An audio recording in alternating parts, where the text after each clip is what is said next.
کسی چیز کا علم نہ ہونا میں سمجھتا ہوں ایک طرح سے، اور یہ کہا جاتا ہے کہ وہ بلیسنگ بھی ہے، اگنورینس جو ہے وہ بہت بڑا بلیس بھی ہے کہ جی آدمی بہت سی چیزوں سے محروم تو رہتا ہے، لیکن اس کے ساتھ ساتھ اس کو اتنی کسک بھی نہیں ہوتی۔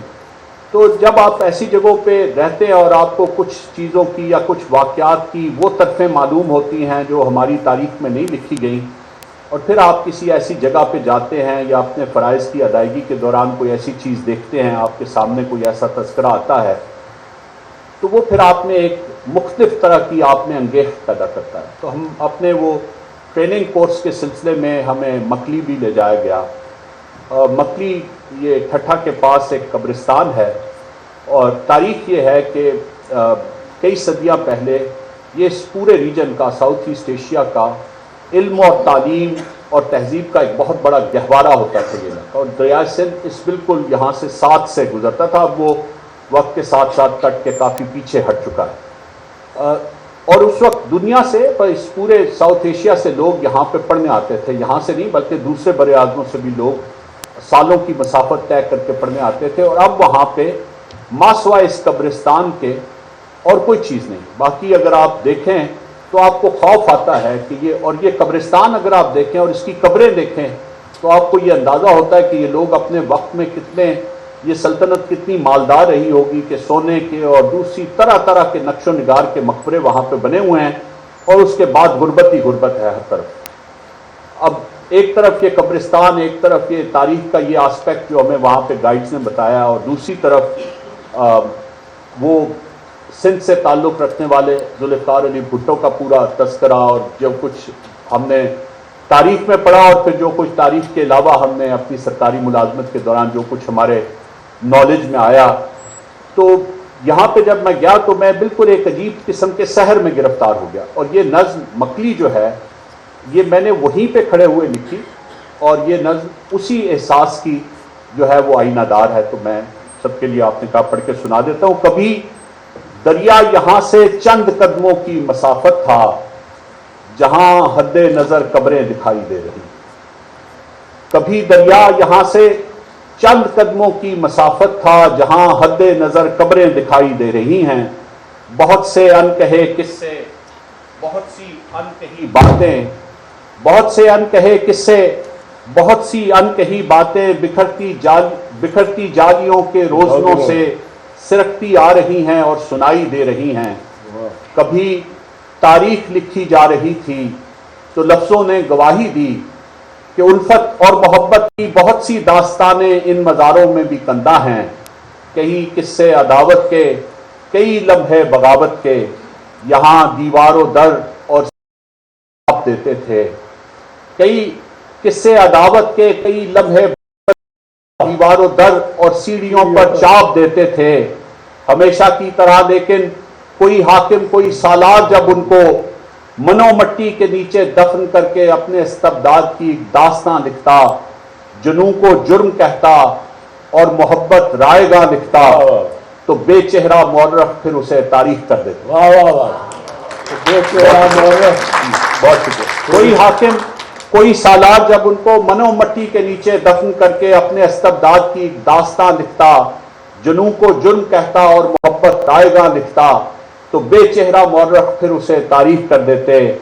میں صدیوں کی مسافت پہ کھڑا دھند ہوتی ساعتوں کو دیکھتا ہوں، سوچتا ہوں میری تاریخ بھی شاید کسی ایسے مورخ نے لکھی ہے۔ واہ واہ، میں صدیوں کی مسافت پہ کھڑا دھند ہوتی ساعت سوچتا ہوں میری تاریخ شاید کسی ایسے مورخ نے لکھی ہے۔ جنہیں مصلوب ہونا تھا وہ تخت تمکنت پہ استادہ ہیں۔ جنہیں مصلوب ہونا تھا وہ تخت تمکنت پہ استادہ ہیں، اور جنہیں اذن حکومت تھا وہ ڈھلتی رات کے پچھلے پہر میں فنا کے شہر کو رخصت ہوئے ایسے کہ رخصت کرنے والوں میں کوئی چہرہ شناسا بھی نہیں تھا۔ جنہیں اذن حکومت تھا وہ ڈھلتی رات کے پچھلے پہر میں فنا کے شہر کو رخصت ہوئے ایسے کہ رخصت کرنے والوں میں کوئی چہرہ شناسا بھی نہیں تھا۔ نہ جانے کیوں میری آنکھیں زمانے کی حدوں سے ماورا ایک اور منظر دیکھتی ہیں۔ نہ جانے کیوں میری آنکھیں زمانے کی حدوں سے ماورا ایک اور منظر دیکھتی ہیں. میرے جیسا کوئی بھٹکا مسافر شہر جانا کے کسی ایسے ہی آثار قدیمہ پر کھڑا ہے. میرے جیسا کوئی بھٹکا مسافر شہر جانا کے کسی ایسے ہی آثار قدیمہ پر کھڑا ہے. سوچتا ہے کبھی دریا یہاں سے چند قدموں کی مسافت تھا جہاں حد نظر قبریں دکھائی دے رہی. واہ واہ واہ واہ. وقت ہمارا ذرا ابھی بتایا گیا کم ہو گیا. ایک ذرا دو یہ ایک اجڑتے شہر کا نوحہ اگر پیج 149 پہ آپ دیکھیں تو یہ میں سمجھتا ہوں کہ آج کی نظم ہے اور اس میں میں اپنی حیثیت سے یہ سمجھتا ہوں کہ ایک پیغام ہے سب کے لیے ہی ہے. سنو ہمارے گھروں پہ آسیب چھا رہا ہے. ہماری گلیوں میں اور محلوں میں خوف پاؤں جما چکا ہے.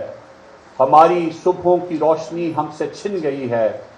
ہمارے سر پہ ہر ایک جانب ردائے ظلمت تنی ہوئی ہے. ہم اپنے پرکھوں کے سب محاسن گوا چکے ہیں.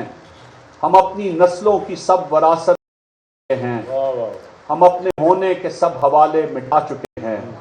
ہماری سانسوں پہ جبر و ظلمت کے دائرے ہیں.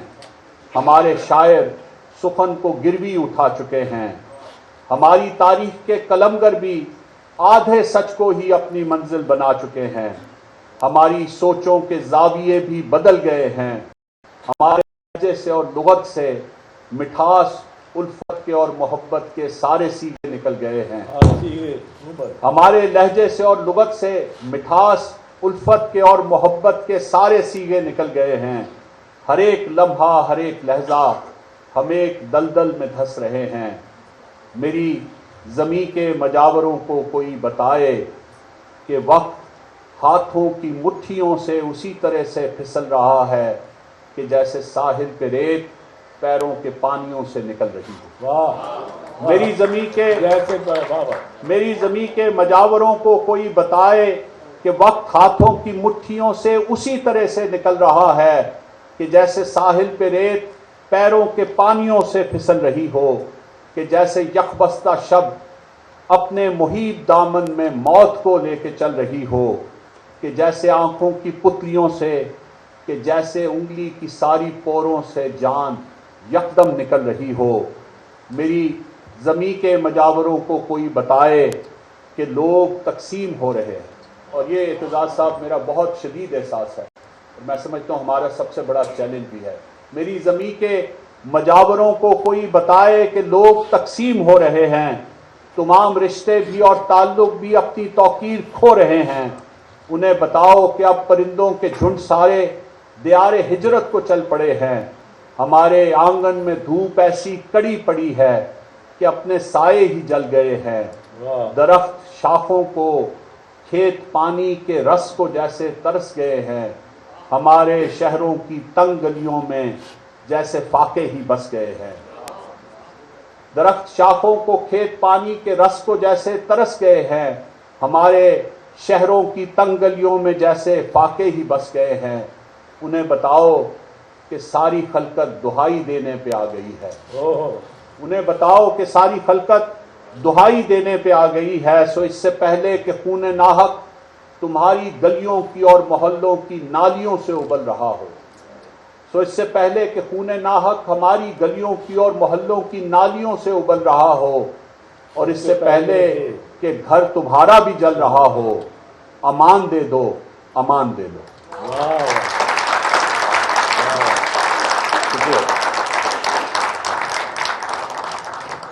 آخر میں ٹائم ہوگا کوشچنز کا کہ اچھا میں اس میں چلیے ایک دو کوشچن لے لیں. پھر آخر میں میں چاہوں گا کہ فواد یہ سالار حسن کے نام جو نظم ہے ان کی وہ پڑھیں اور وہ اس کو concluding we go out with the flavour of that.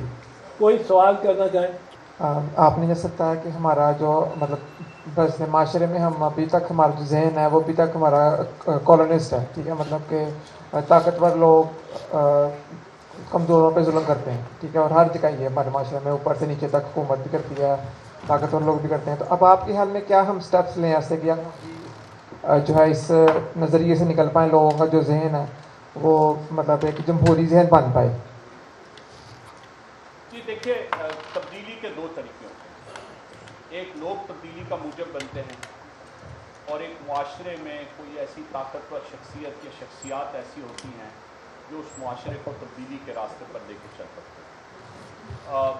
ہم سب لوگوں کا یہ بلیف ہے کہ پیغمبروں کا زمانہ ختم ہو چکا ہے, تو ہمارے پاس جو آپشنس ہیں تبدیلی کی وہ یہی دو ہیں, اور اسی سے کسی صورت میں آنی ہے. میرے خیال میں یہ سمجھتا ہوں کہ ہماری زمین جو ہے یا ہمارا جو معاشرہ ہے وہ اس طرح کی فلالیس لیڈرشپ کے لیے نہیں ہے جو اتنی بڑی تبدیلی کا موجب بن سکے جو اب ہماری ضرورت ہے.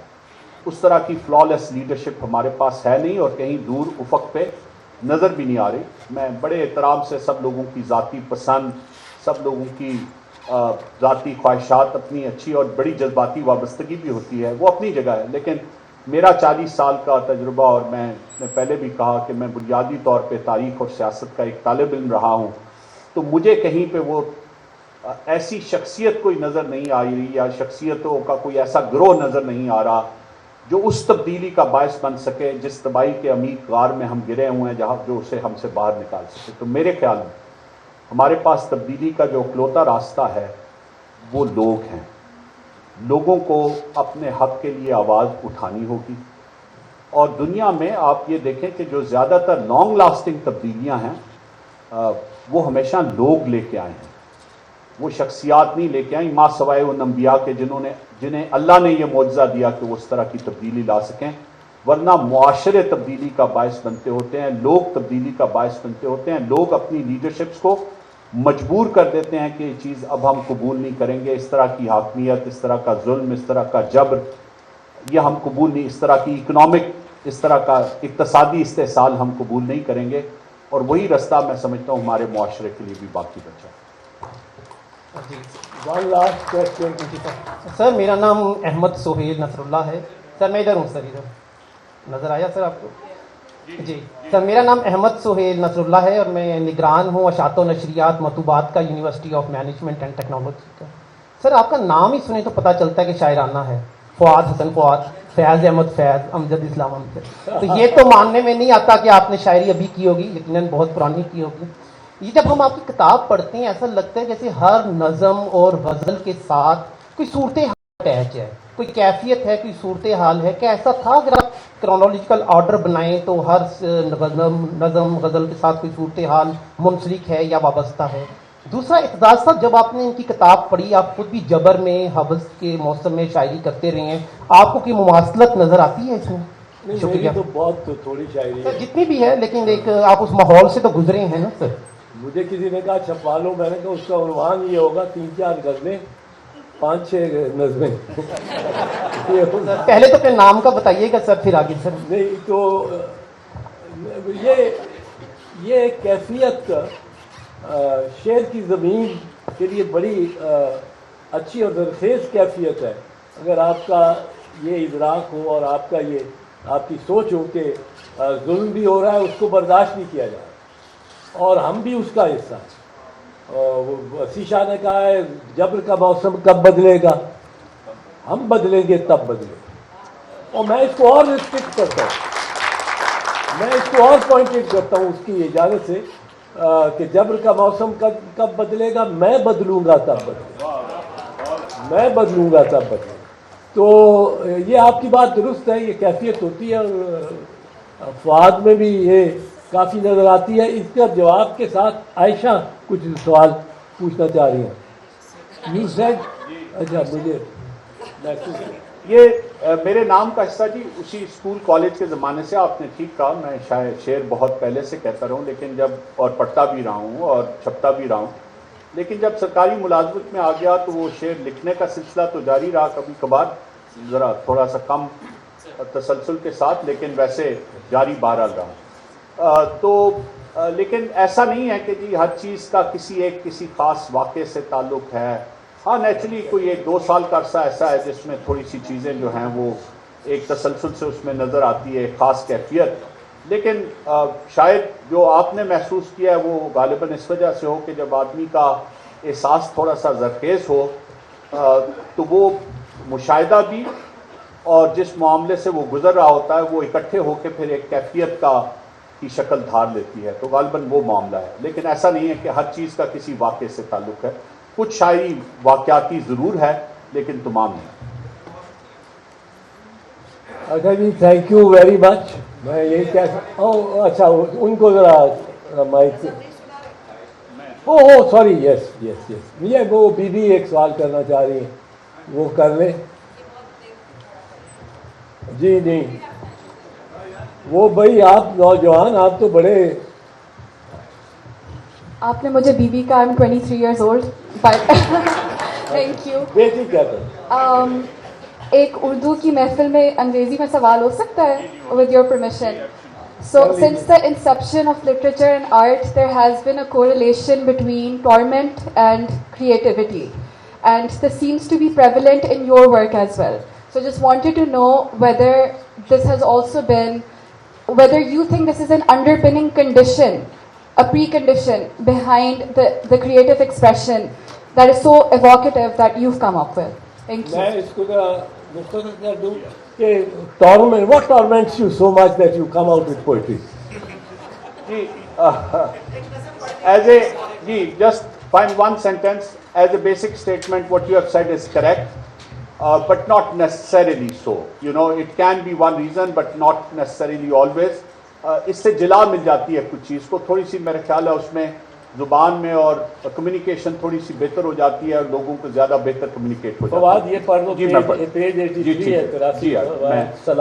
سلال حسن کے لیے نظم جی، اس کی سالگرہ پر یہ میں نے جیل سے لکھ کے بھیجی تھی. میرے بیٹے میری جان تم میری تقلید نہ کرنا، میرے بیٹے میری جان تم میری تقلید نہ کرنا، اگر اس خطہ ارضی پہ رہنا ہے تو سچ کو سچ نہ کہنا، حرف کی حرمت پہ کٹ مرنے کا سودا سر میں نہ رکھنا، جو جان دینے پہ آمادہ ہیں رد کفر کی خاطر کھڑے ہیں، ان کی بھی تائید نہ کرنا، میری تقلید نہ کرنا.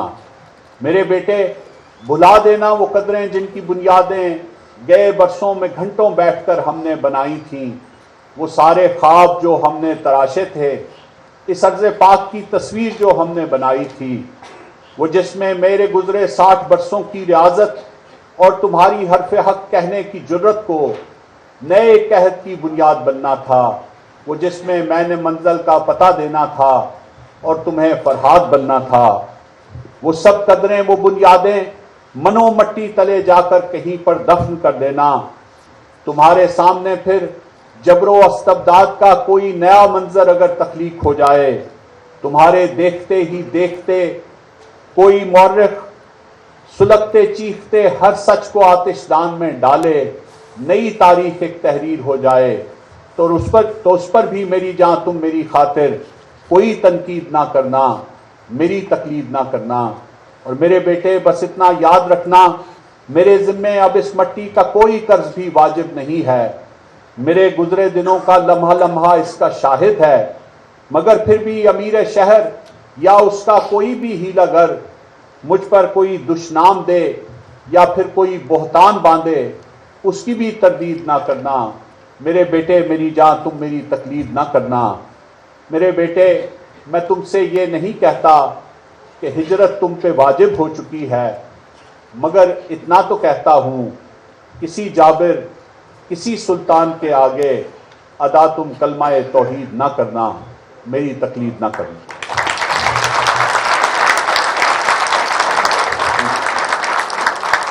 شکریہ فواد، آپ نے بڑا میں انرچ کیا ہے اور آپ کی شاعری، اور دعا ہے کہ آپ لکھتے رہو اور اسی طرح اچھی شاعری کرتے رہو. اور یہ جو آپ نے ابھی کہہ دیا کہ